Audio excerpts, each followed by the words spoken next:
Okay guys, so I just want to address what was going on in the previous video where it was mainly focused on the car not being able to hold fuel pressure. I got a ton of comments saying, hey, this is normal. My car did the same exact thing. My K-swap or my car that uses the same fuel pressure regulator. And people are saying that as long as it can maintain fuel pressure while the engine is running, then the system is good, that there is no check valve. It's working as intended.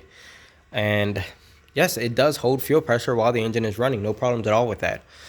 So the fact that everyone is saying that this is normal, this is how their car acts, okay, I'm going to leave it alone because I can agree that I have been chasing my tail with this. I wasted enough time, money, and effort on it. But you got to understand where I was coming from. When I first got this fuel system all set up and I primed the system, this car would hold fuel pressure at whatever I set it at, whether it was 43 PSI, 50 PSI, it would hold that PSI for even up to 48 hours later. I'm not exaggerating, guys. I would come out, like say after the first day I primed it, I'd come out 24 hours later, right? Next day. And it's still at 43 exactly where I primed it up to. And then, you know, the next day after that, 48 hours, I'd come out, instead of 43 PSI, it may be at like 38 PSI. You get what I'm trying to say? Attempt number 2. Let's go ahead and turn on the fuel pump once again.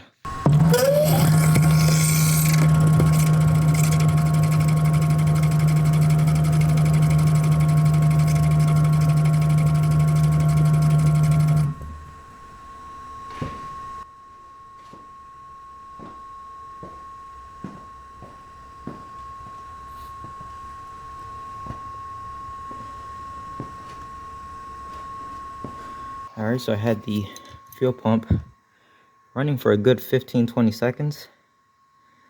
And I don't see anything dripping at any of my connections.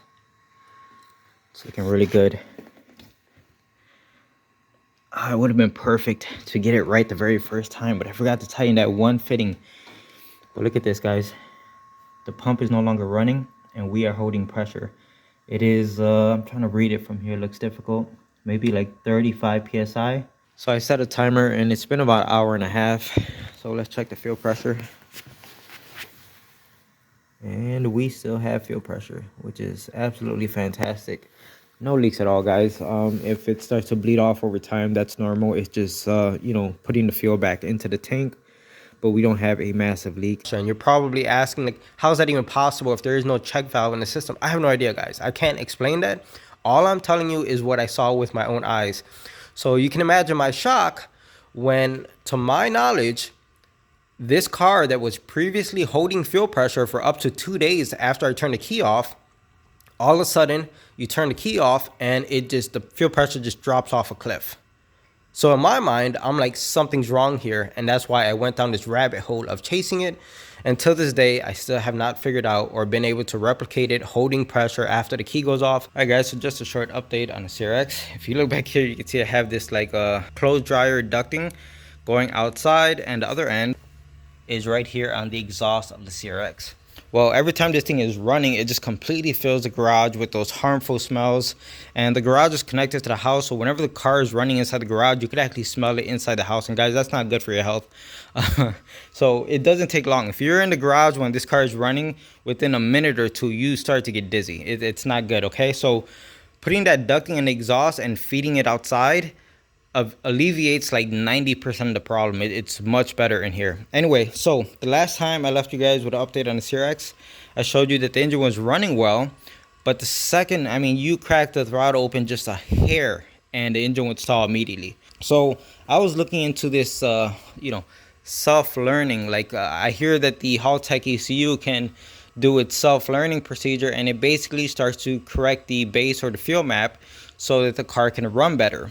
So I started to look into how do you do this, you know what I mean? And it turns out the self-learning function is just enabling long-term fuel trims. So you can see right here in the top right-hand corner, I've always showed you guys our short-term fuel trims. And then you actually have to type in long-term fuel trim. So you can take a LTFT, or you could just come down to fuel tuning, and then you go into long-term, and you actually have to enable it. So I went ahead and turned that on, and you can see it's only going to kick over at a certain point. So after 158 degrees is when the long-term fuel trims start to correct themselves. And if we come right down here. So this is the map, okay? And basically, once we get up to that designated temperature, this thing is going to start making corrections based off of the RPM. So if like the engine is idling at 1000 RPM, well, it's going to go ahead and start calibrating these data pads right here for the RPM that you're in. And if you raise it up to 1500 and 2000 RPM, well, it moves up in these, I don't know what to call them, guys, these data pads, and it starts to correct in that range. And the same thing, you get what I'm trying to say. So if you're holding or you're driving around the car at 6000 RPM, it's going to start correcting those boxes in relation to the RPM that you're in. Now, since I've had the car only here idling in the garage, the highest I've gone, as you can see, is up to about 3000 RPM. So from 1000 to 3000, the long-term field trim has already started making corrections, as you can see by the different color boxes. And you're probably thinking, well, that's not a lot, 0.1, 0.2, that's barely anything. Well, here's the thing. I've already done this like 3 times. It's a whole process of warming up the engine till I get past that 100 and I think it was 156 degrees. And the very first time I did this and I applied it, these numbers were much more drastic. I think I'm on the 3rd revision of this, of letting the car warm up and letting this thing learn. And you can see it's barely making corrections at this point as far as this low RPM. Obviously, I haven't gotten into the higher RPM yet. Short-term field trims.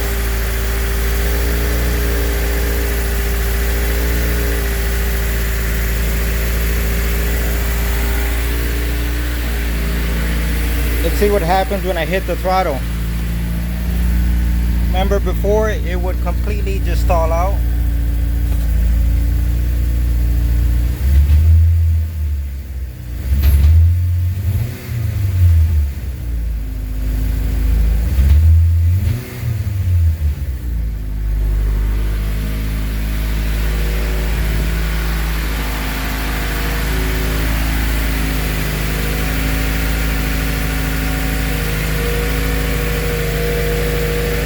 You can see how that's a big improvement. Before, like I said, the second you touch the throttle just a hair, engine automatically stalls. And now it's not great, you know, the throttle response isn't amazing, but at least it's not stalling anymore, and it actually lets me raise the RPM. So here's the thing, if you're messing with this stuff and you're going through the RPM range so that the self-learning could kick in and basically the long-term field trim could start making its adjustments to the map, what you have to do is after you run the car, right, and you went through all these cells of RPM, letting the long-term do its thing, you have to come back to long-term field trim, and then you have to go to apply to base table.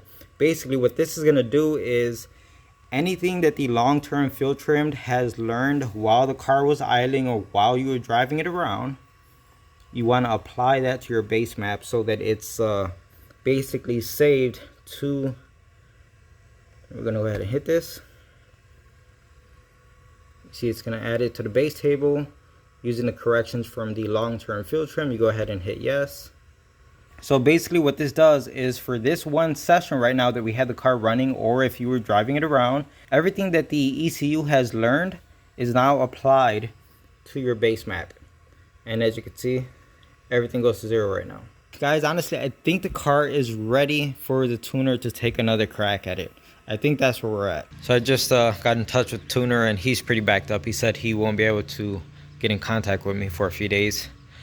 And guys, it's you know, winter's approaching, and before I know it, I won't be able to do anything with the CRX once it starts snowing outside. So I say screw it, let's go ahead and pull it out of the corner. And I don't expect it to drive great. I just want to see if there's an improvement over the first time. Remember the first time I drove it, I really couldn't go over like 5 miles per hour.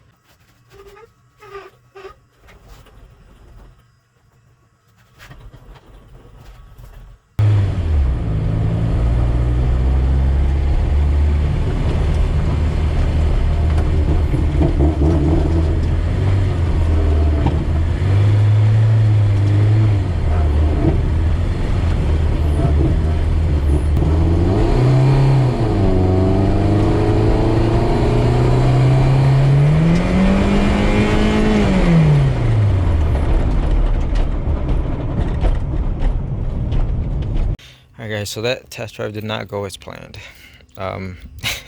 seems like every time I try to test drive this car, it's either doing the same thing or getting worse. This time it developed a new problem, which is it just skyrockets the RPM all by itself. You know, I just witnessed this thing getting up to like 7,000 RPM. I've never seen this thing rev up that high, and it's actually scary. Thank God I turned off the key fast enough, because that did not sound good. On the upside, it's the first time I ever seen this engine rev up that high, and number one, I didn't hear any weird noises. Everything sounded good, even though it was like 7,000 RPM. And if you look underneath the car, there's no leaks, no drips, nothing. Nice and clean. So at least that's one upside to this, is that I know it's capable of going up to 7,000 RPM with ease, and no mechanical problems. Alright guys, so it's the next day. As you can see, I got the CRX back in its place, and I couldn't move it because the second I turned the engine on, it would just jump up to like 7,000 RPM, and I just had to key off immediately. Instead, I just waited for my friend to show up, and he helped me push it back into the garage here. So anyway, we were looking at the laptop and trying to figure out why the second we turn on the key, it just goes straight to wide open throttle. So we put out the laptop, key on, engine off. We noticed that the TPS was reading 8%. I'm like, 8%? So I came over here to look at the TPS, and the screws nice and tight. It hasn't moved, nothing at all. The cable was not, hindering the throttle plate movement, nothing. Everything seemed normal over here. I took off the air intake tube. I looked inside of there, and I could see the throttle plate was actually cracked open more than normal. I'm like, that's not right. So it turns out the adjustment screw right here, I forgot to tighten the lock nut. So this whole thing was just loose, and what was happening was every time I would crack open the throttle while driving a car, so this thing would be open like that. Well, that screw was working itself down, and the further that screw worked itself down, the more it holds the throttle plate open. So that's why as soon as I started the car, it would jump up to 7,000 RPM. And it's actually wild to think that 8% on the TPS equals wide open throttle. Can you imagine driving your daily driver car that you only have access to 10% of your accelerator pedal, and from 0 to 10% is wide open throttle? Can you imagine trying to drive your car? That is absolutely insane. And that's exactly what's going on with this car, guys. Well, the problem here is this massive 90mm throttle body. I was actually doing some research last night, and it turns out massive throttle bodies like this, like 90mm and above, or even 80mm, these things are used for cars that make like 1,000 horsepower. So overkill? Yeah, I think so. I looked into it, and like a stock RSX uses a, don't quote me on this, but I believe it's a 62mm throttle body. So we went from 62mm up to 90. That's a huge jump. So I think that's why this engine has a hard time accelerating, or when I try to accelerate, it just falls flat on its face. It's because there isn't a large range of motion for the amount of air that's coming in. It's just either idle or wide open throttle. You get what I'm saying? And it's why as soon as I crack open the throttle body just a hair, it wanted to stall before.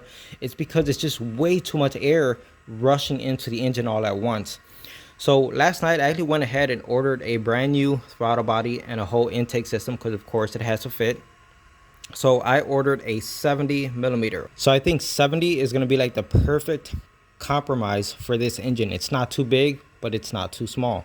And I think that's really going to make the difference here, because having 8% on the TPS equate to basically wide open throttle, that's absolutely wild. That is nuts. So I got in the parts that I ordered as far as the throttle body, and here goes that adapter plate that converts 90mm down to 74. You can see it would bolt right up on here, and basically it just makes the opening much smaller to adapt a smaller throttle body. And here goes my new 70mm throttle body. And guys, this Skunk 2 product, I mean, the function just feels flawless. Everything feels super smooth. And I know this throttle body looks large, but when you compare it to the guy she told you not to worry about, that is a massive difference. So this is 70 and that's 90. And like I said before, even some people would argue that even 70 is overkill. But here goes the adapter plate right? Like I said, from 90 to 74. And something interesting that I noticed is that if you line this up, that is almost perfect. It kind of blows my mind, because if the smaller ID is 74 millimeters, and you can see how these 70 millimeters, and I know guys, it's they measure off of different points, okay? I know that's why it's like that. I'm just saying, if you buy this adapter plate thinking you're gonna go from 90 to 74, and the obvious thing to do is buy a 74 millimeter throttle body, your throttle body is actually gonna be slightly larger than the adapter plate, and you might even have a lip overhanging into the airflow area. So that's something to consider.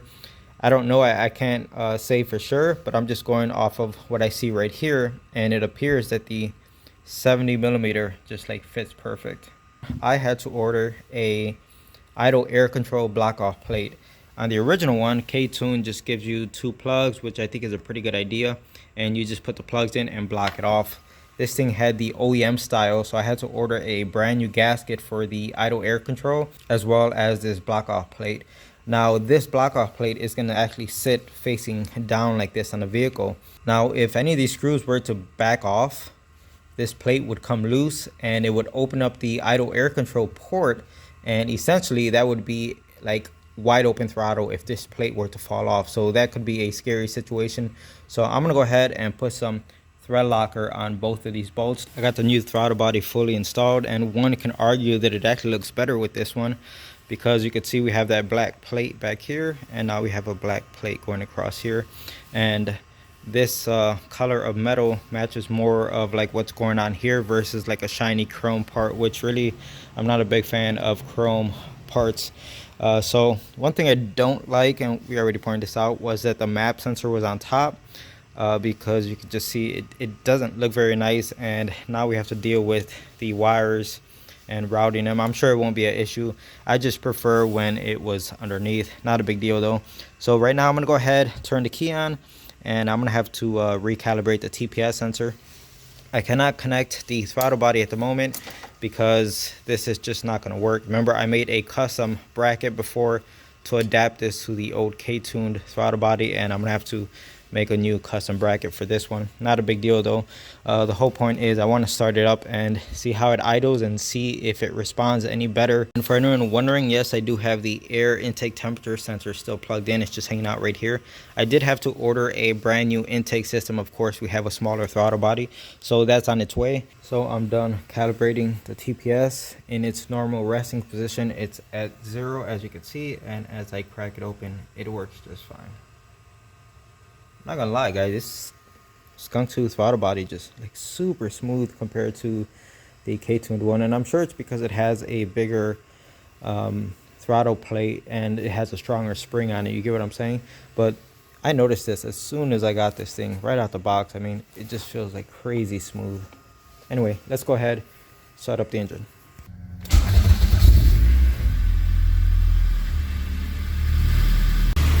Alright, so it's been running for a few minutes. Everything looks great. You can see how the short-term fuel trims, or the long-term I should say, are correcting themselves. At idle, you see how it's adding or removing fuel, and as I raise the RPM, it's going to keep doing that. One thing I've noticed is that, remember before how it was starting to stall as soon as I open up the throttle? I mean, it wasn't as bad as the other throttle body, but it was still doing it a little bit, and now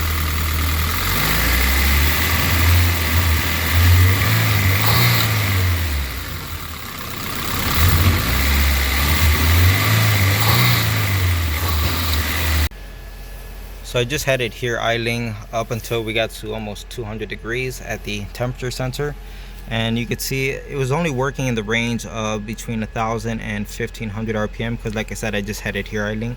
But you could see the fuel corrections that it was making during its idle.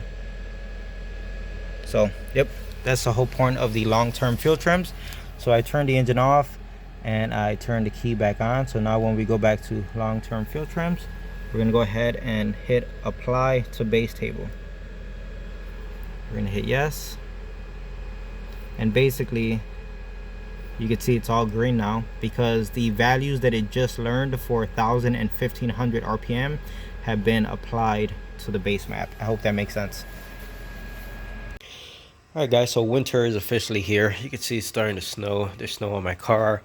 Temperature is below freezing right now. I'm freezing right now. So that means that the CRX is going to go on the back burner. Inside the garage here during winter, I don't want to be out here, guys. So that means I'm not going to be out here working on the CRX freezing. If you catch me in the garage, it's because I'm working on a car, not because I'm working on the project car. I'm not going to freeze for this turd.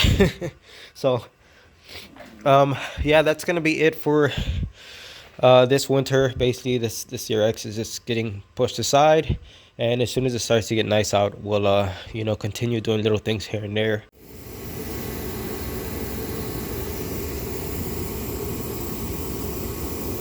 All right, so far the K24 has demonstrated that it can run, and it runs well, meaning it idles well. Okay, and mechanically the engine is, we can all agree now that it just needs a proper tune and this thing will be set. Now that's going to be one of my main focuses once it starts to get nicer outside. If remote tuning does not pan out for me, then I'm going to have no choice but to get it towed to a good tuning shop so they can work their magic. Since the CRX is going into hibernation mode, there are a few things that we still have to get done once it starts to get nicer out. So just kind of giving you guys a heads up of what we're going to be working on. Of course, I still have to install my catch can, which I do believe is going to be sitting somewhere in this area right here. So that's one thing we have to do. And inside the cabin, I need to fix this spaghetti mess of wires that we have inside of here. What I picked up is some mounts for the Haltech ECU and the wideband controller. I believe this is like a stainless steel piece. It looks real nice. It has like rubber isolators on it to minimize the vibrations that go into the ECU. And I'm thinking of just mounting it in the stock CRX ECU location. So just find a good way to mount this. And then obviously the ECU would bolt right onto there, and the same thing for the wideband controller. Find somewhere to mount this, and this is gonna bolt right onto that bracket. So real neat stuff, looks real nice, real clean. Another thing we have to do is get rid of the stock CRX cluster, because we're gonna be running this.